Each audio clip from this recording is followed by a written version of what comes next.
MPTC ఎన్నికల ఈ వ్యవహారం అంతా కూడా మీకు తెలిసే ఉంటుంది.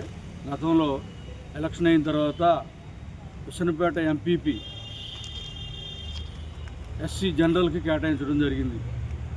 అయితే వైఎస్ఆర్ పార్టీకి సంబంధించిన ఎంపీటీసీలు అందరూ గెలవడం, దీంట్లో అప్పుడు అధికార పార్టీ ఎమ్మెల్యే గారు పెద్దలైనటువంటి మద్దిరెడ్డి సూర్యనారాయణ రెడ్డి గారు, మండల పార్టీ పెద్దలు, పార్టీ పెద్దలు అందరూ కలిసి విసనపేట టౌన్లో ఎంపీపీ ఇవ్వాలనే ఉద్దేశంతో వచ్చినప్పుడు రాజకీయ సమీకరణను బట్టి, నియోజకవర్గ సమీకరణను బట్టి ఎమ్మెల్యే గారు ఒక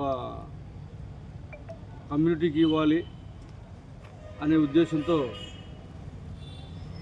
ఒప్పందం ప్రకారం 2.5 సంవత్సరములు ఒకరు, 2.5 సంవత్సరములు ఒకరు అని ఫస్ట్ జనరల్ అయినప్పటికీ, జనరల్ సభ్యులు ఉన్నప్పటికీ కూడా మరి జనరల్లో ఉన్నటువంటి పురుషులకి ఆపి లేడీకి ఇవ్వడం జరిగింది. అప్పుడు బహిరంగంగా మండల పరిషత్ ఎన్నికల సందర్భంలో సర్పంచులు, ఎంపీటీసీలు, పార్టీ పెద్దలు అందరూ సమక్షంలో కూడా 2.5 సంవత్సరాలని క్లియర్గా చెప్పడం జరిగింది. అప్పుడు మిత్రులందరూ, పత్రికా విలేకరులు కూడా మీరందరూ ఉన్నారు, వినే ఉంటారు. అయితే 2.5 దాటిన తర్వాత నుంచి కూడా మేమందరం మరి ఎవరైతే అప్పుడు ఒప్పందంలో ఉన్నటువంటి పెద్దలు ఉన్నారో మద్దిరెడ్డి సూర్యనారాయణ రెడ్డి గారిని, అయ్యా ఒప్పందం అయిపోయింది, మరి 2.5 సంవత్సరాలు దాటిపోయింది, మరి 3 సంవత్సరాల పైన అవుతుంది, మరి మీరందరూ కూడా మరి మాకు లేడీకి ఇచ్చారు జనరల్ అయితే, మరి జంటుకి ఇవ్వాలి, మరి ఈ అవకాశం మళ్ళీ రాదు కదా అనే ఉద్దేశంతో మేము ఆయన ఒత్తిడి చేయడం జరిగింది. ఒత్తిడి చేసిన సందర్భంలో ఆయన మరి ఇవాళ ఇచ్చిన పెద్ద కాబట్టి నేను మాట్లాడతానని చెప్పేసి అని ఆయన మాట్లాడటం జరిగిందంట. జరిగితే సరైన సమాధానం చెప్పకపోవడం వల్ల ఎంపీటీసీలని, ముఖ్య నాయకుల్ని, సర్పంచుల్ని పిలిచి మీటింగ్ వేసి మరి ఒప్పందం జరిగింది కదా, మరి దాన్ని అమలు చేసుకోవాల్సిన అవసరం ఉంది, మరి ఇప్పటికీ కాలాతీతమైంది, మరి మీ అభిప్రాయాలు చెప్పండి అన్నప్పుడు అందరూ కూడా ఏకాభిప్రాయంతో ఒప్పందం అమలు జరగాల్సిందే, పార్టీలో ఒప్పందం జరిగితేనే గౌరవం ఉంటుంది, కాబట్టి ఎంపీపీని మార్చి వేరొకరికి ఇవ్వాలని చెప్పేసి అందరూ కూడా డిమాండ్ చేయడం జరిగింది.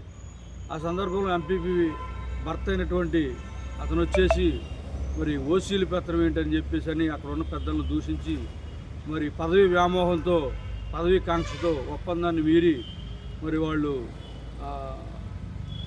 ధిక్కరించి పెద్దల ఒప్పందాన్ని రావడం జరిగింది. మరి నిన్న జరిగిన మరి పరిణామం మీరు చూసే ఉంటారు. మండల పరిషత్ ఏ ఒక్కరు కూడా ఒప్పందాన్ని అనుసరించకుండా లేరు. అందరూ కూడా పెద్దల ఒప్పందాన్ని అమలు చేయడానికే మరి నిన్న బాయ్కాట్ చేయడం కూడా జరిగింది. మీ అందరూ తెలిసే ఉంటుంది, ఈరోజు పేపర్లో కూడా వచ్చింది.